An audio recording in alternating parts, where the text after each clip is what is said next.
Okay, I want to talk about a couple things I didn't cover already.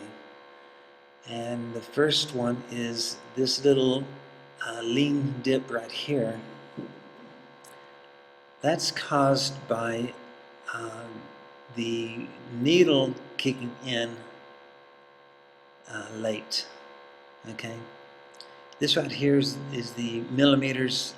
The slide is open when the needle taper begins to narrow.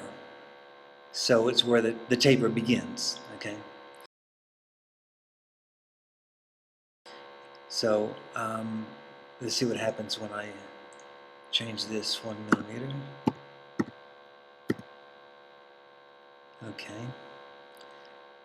So sometimes it's just a compromise because you don't want that angled up like that.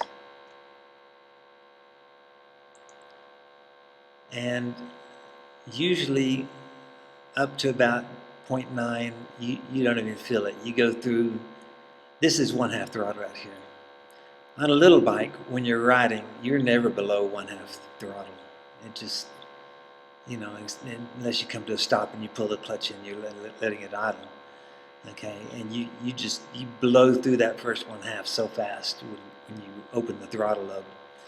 Unless this is really, really lean right here, you don't even feel it. I swear I cannot feel that lean spot on my bike. So I know by testing and testing and testing that this jetting is just like that. It's really good for 1/2 all the way up. So yeah, that can be corrected, but then it might cause another problem. So I just want you to be aware of that. Generally speaking, don't worry about that. Okay, this is my setup for my motorized bike with a reed valve. And when I changed it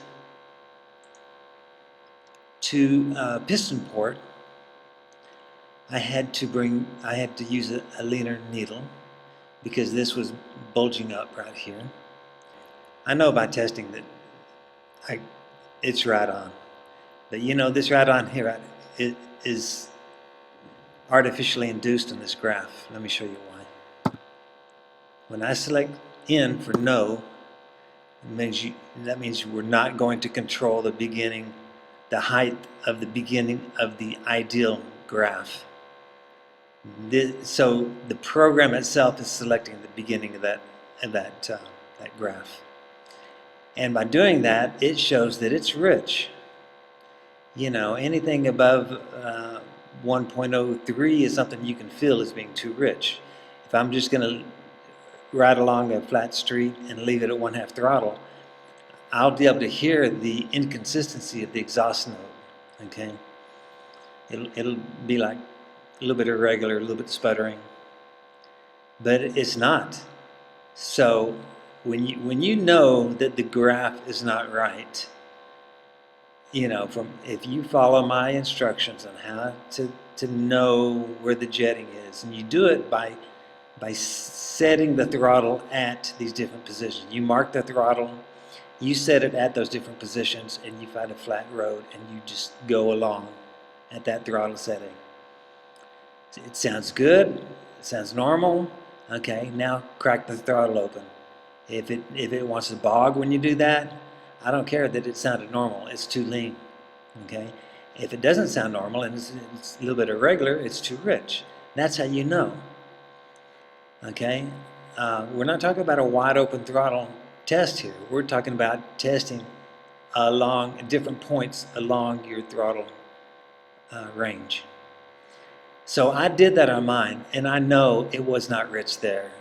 And so that means I have to control the beginning of that, the gray graph. So I know that this number is not right, the 0.92, that's the beginning of the gray graph. So I want to put something higher than that here. And I found by trial and error that 1.1 is correct. And so when I put Y for yes right here, yes, I want to control the beginning of the gray ideal jetting graph. I was able to get it to show correct jetting from 1/2 throttle on up. Okay. I don't know if this is just a special situation because I switched to piston port. I don't know how accurate, I don't have a big database of, people reporting back on their reed valve settings, how accurate the computer program can select the right height of that ideal jetting graph. I don't know. I'm just telling you, if you want to make sure that the program's working right, you've got to also, you've got to start idle jet. Make sure that's right, okay? This is not right. This is 2.5 turns out because it's not a big enough idle jet, which may have something to do with my problem here. I don't know. But the beginning is make sure you're able to have the air screw somewhere close to 1.5. I'd say anywhere from 1 to 2 screws out would be acceptable for the program. Okay, you begin with that, the idle jet. Then you go up to wide open throttle. How does your plug look? I don't care about the base of the porcelain, fuck that.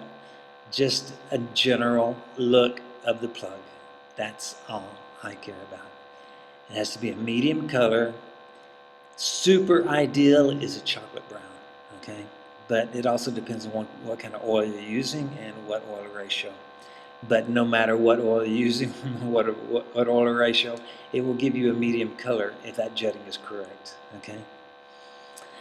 Then you do the test at, let's say, 1/2 throttle or 3/4 throttle.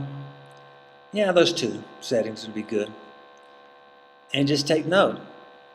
Going on a flat street, keeping it that throttle setting, does it sound irregular? And when you crack it open, does it bog? If it sounds irregular, it's too rich. If it bogs, it's too lean. If it doesn't do either of those, it's just right.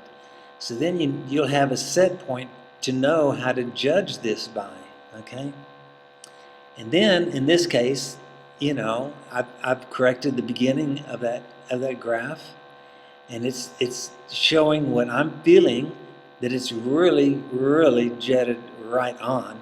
So now, if I make any other changes, like I increase the RPM, which increases the air velocity, or like I go to a bigger idle jet, whatever other changes I want to change the slide cutaway, it's going to show a difference in graph here, and it's going to be a correct display of what the changes are.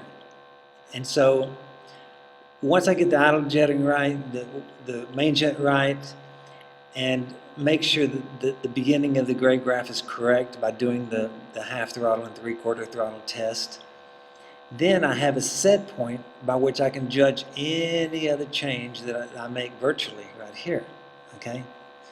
So you've got to have that base of that set point by doing those three things. Make sure the idle's right, make sure the main jet's right, and check the 1/2 throttle and 3/4 throttle steady going jetty, okay? And that is all I have to say. Thanks for watching.